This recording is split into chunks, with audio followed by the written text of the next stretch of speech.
anyị wee ruo n'ọnwa Ebonyi.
Nah, ya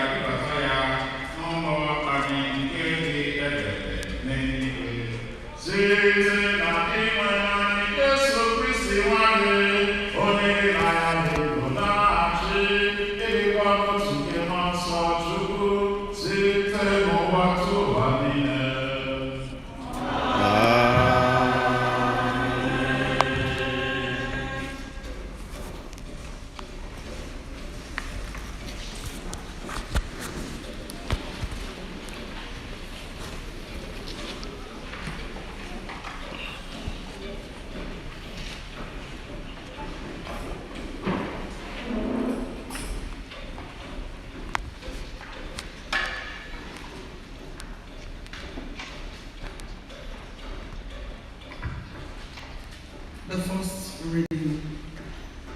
A reading taken from the book of Sirach.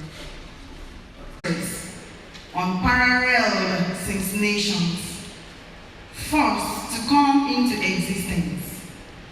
When that time comes, your own people will be spared. All those whose names are found written in the book of those who lie sleeping in the dust and the earth, many will awake. Some to everlasting life, some to shame and everlasting disgrace. The learned will shine as brightly as the vaults of heaven, and those who have instructed many in virtue as bright as stars for all eternity. This is the word of the Lord. The responsorial psalm.